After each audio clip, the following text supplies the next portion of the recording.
and he's a board member and chairman of the governance committee at Odea Bank, which is, as you know, a Turkish bank. He's also the former president of the Compliance Officers Committee of the Union of Arab Banks, and he joined Bank Audi in 2007 from Citibank.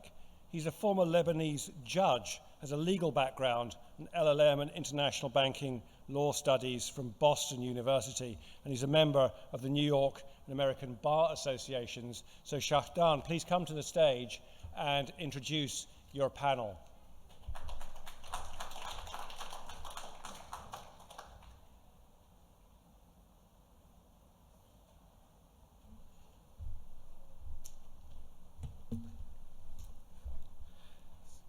Good morning. It's great to be in Istanbul.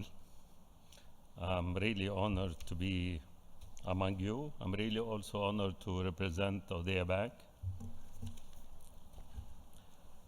Just as a brief introduction to the subject, before we start with the distinguished panel, I remember I interviewed for a position with Citibank New York in 1995, was a legal position for the region. Around the end of the discussion with the person who became my boss, this gentleman told me, I want you to assume an additional responsibility.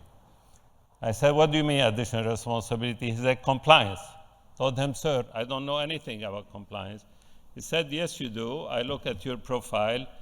You've taken bank regulation, bank coding company.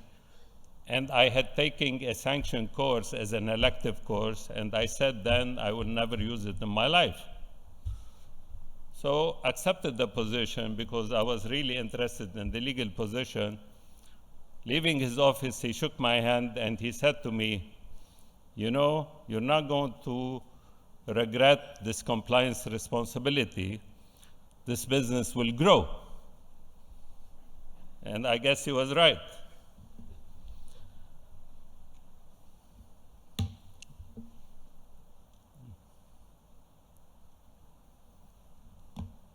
Financial sector is increasingly one of the most regulated sectors, which requires a progressive and proactive approach from compliance professionals. Keeping up with local and international regulation requires a lot of resource, human, financial, information, technology, as well as management support. And most importantly, it requires a very strong commitment and a clear message top down. And this constitutes the compliance culture. Several factors led to the upgrade of the compliance function. Compliance now is a topic on the main table, and compliance officers have an important seat on the main table. So the factors that develop compliance over the years are, we start naturally with 9/11, Patriot Act, impact on correspondent bank, and the way there has been a major focus on AML and then CFT. Major increase in financial penalties and enforcement, and especially in the area of US sanctions. This resulted in global correspondent bank in US and Europe imposing stricter control over all global players to ensure that players in this part of the world comply with the international rules, so the correspondent bank do not really fall into the risk of getting penalties, and penalties were major. Then we had the global financial crisis of 2008, and this also generated a number of regulation, and with this, there was an increasing need for government to look for additional sources for revenue and improve tax collection. In 2004, we had FATCA, the famous FATCA, and then we had the Common Reporting Standard, which is a global FATCA. So taxes became an important compliance item. And then we had the actual increase in modern technology that further driven by the coronavirus pandemic and the exchange of information globally, that led the European to push the subject of GDPR, which is the protection of data in connection with the individual using those mediums. So all those subjects have been accumulating on the compliance table, and the role of a compliance officer has been expanding over the years.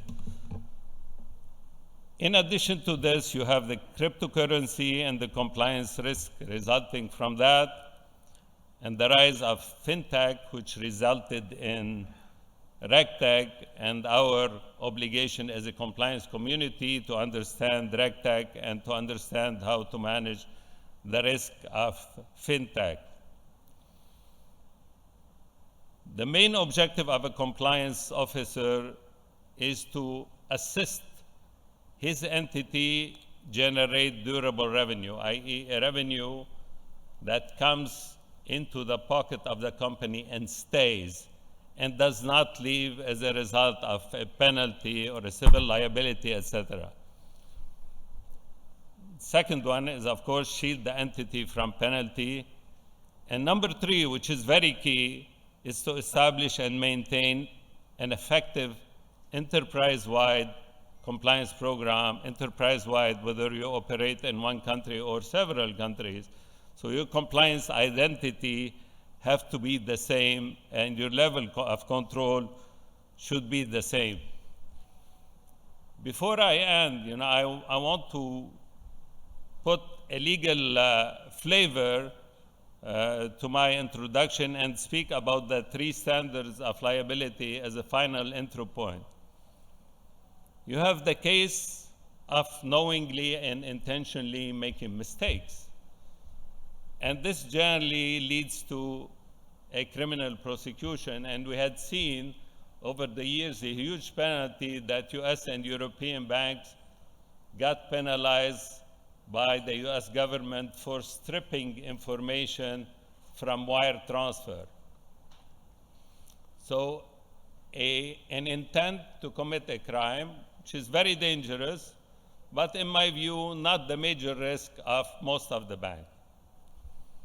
I will go to number three and then focus on number two and then end. Number three is the individual error. That happens occasionally, every once in a while. And generally, correspondent bank and regulator have some tolerance to allowing those individual single error.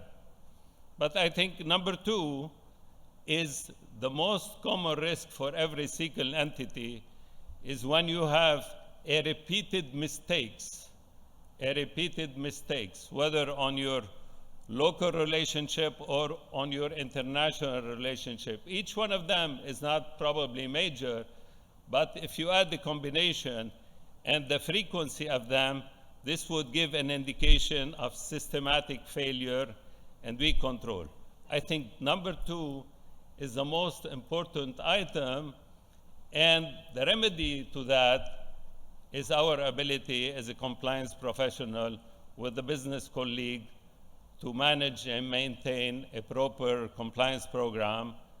And the contribution of my colleague, I think, will lead into that and will give you their insight from their long and rich experience.